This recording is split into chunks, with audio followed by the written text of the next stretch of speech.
Hey guys, so it's Bree again, back with you on Saturday. Both of my dogs are in the background this time, so sorry about that. So this is week 8, which is kind of exciting. That means we've made it to the 2-month mark. Woohoo! I'm glad people have been watching and people have been subscribing, and I think that's really awesome that we're able to get our stories out and people can kind of see our perspective, and hopefully, we're helping people along the way, or giving people some insight to what our life is like when dating partners of FTMs. So I think that's really cool. Like I said, this week is week 8, and the topic is the best and the worst things about dating someone who is trans. So I'm just going to start with the best things.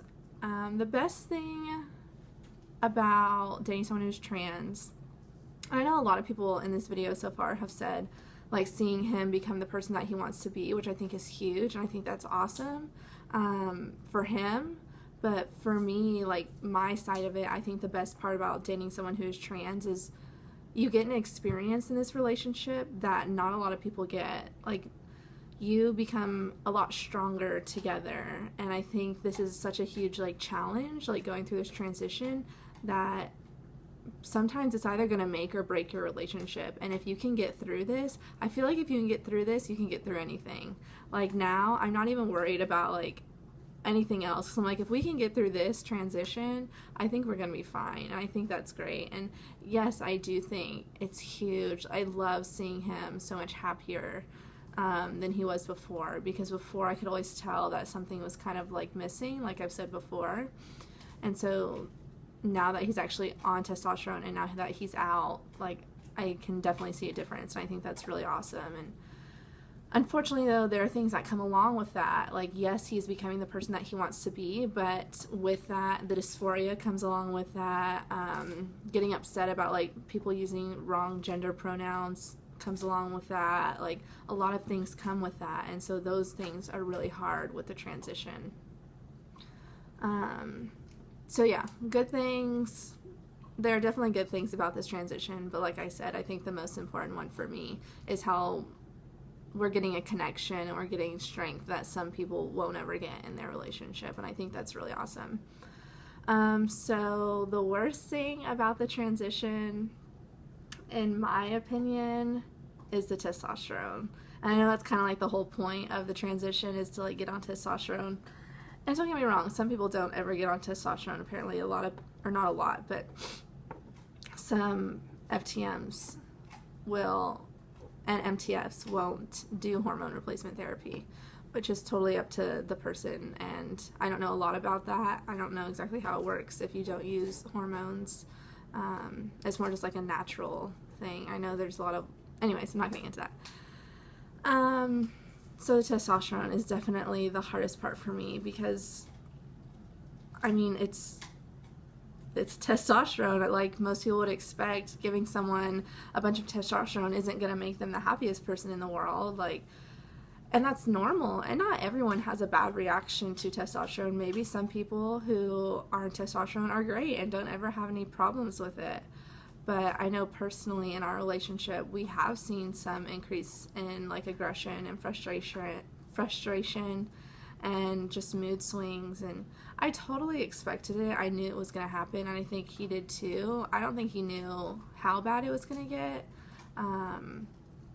But it's really hard, dealing with someone who is kind of all over the place when it comes to mood. And he gets angry for no reason sometimes, or he'll get really frustrated. I can kind of tell, we'll be in a store and it's just black and white.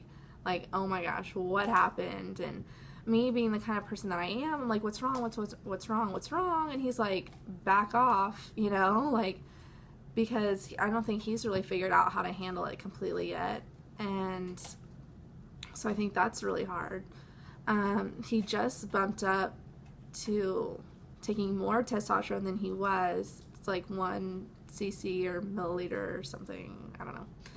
And I'm so glad that he noticed a difference, because I noticed a difference and I was holy crap, no, not gonna do this is not gonna happen.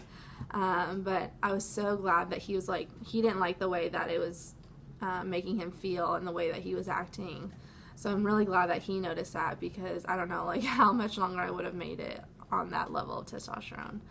But it's really just like finding a way that makes okay, it's like finding a way that you can deal with it, I guess. Blasting someone with a bunch of testosterone is never going to be easy, and it's never going to make someone super chill, you know, like maybe it does. Maybe people have different reactions, but I can imagine that testosterone is not the easiest for most people. And so that can be kind of worrisome sometimes, like you don't know what to say. And I'm really bad at just like letting someone walk away, and that's kind of my problem. Like thankfully he's realized when he gets to that point that he just needs to walk away, and I'm very bad at that. I'm like, no, stay, you know, like I want to like talk about it, I want to work it out right now. And he's like, no, I just need some time to like get some space. So that's a really good thing that has happened between us. Like now that I've learned that he needs his space and I need to give him his space, then that's really helps a lot. So I definitely encourage that for people who are going through the same thing.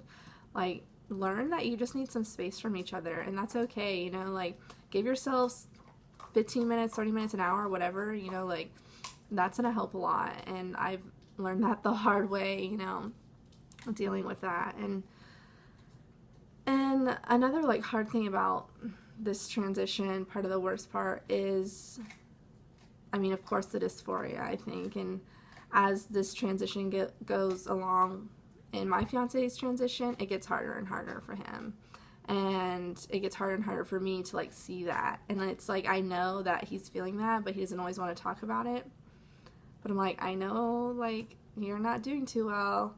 Or like, we went to the store the other day and to like look for some shirts for him. And we found a couple cool shirts, but they're like not see-through, but kind of, I don't know, sheer, I guess. That sounds kind of weird. But those men's shirts that are really thin, so you could see through. So he wouldn't be able to wear those shirts because of his binder. You would totally see his binder. And then he just like threw the shirt down, not threw it down, but like put it back on the rack and just like walked away. And he was like, now I feel like shit. And that gets hard, like, and I have a feeling it's just gonna get harder and harder. And I can only imagine what it's like for those people who the dysphoria is completely awful. And that's probably another really hard part for this transition. But the thing that gets you through the most is it worth it? You know, I love my fiance and I want to be with him forever, and I want to spend the rest of my life with him. So you have to think like, okay, this is the testosterone. Okay, this isn't him. This isn't the person that he is supposed to be right now. And you can't let everything go. Like, it's not okay for someone, whoever is on testosterone, to get super like aggressive or angry. Like, that doesn't make it okay because he's on testosterone. But I think in the beginning, while he's trying to figure it out, while he's trying to figure out what works best for him, then you kind of cut him some slack. Like, okay, this is the testosterone speaking. Like, sometimes he'll say things and I'm like, this isn't something that he would say to me normally, and just kind of like let it go. Like, you just have to let things go sometimes, and that makes things a little bit easier. But again, like I said, it's just, is this worth it? And if you really love this person, then I think it is. And it's just finding a balance between the testosterone and what he was like before the testosterone. And sometimes that's really difficult, but you know, I think it's worth it in the end if you really love them, and just making sure that it doesn't get too out of control. But yeah, that's probably the hardest parts and the best parts for me for this transition. And thanks so much for watching, and I hope that y'all watch next week, and I hope that y'all watch all the other girls' videos because they're super awesome, and we just got a new girl, so we got a newbie in our show, so hope you watch our video too. But I hope y'all subscribe and keep watching and like and comment and whatever. But thanks so much. Bye.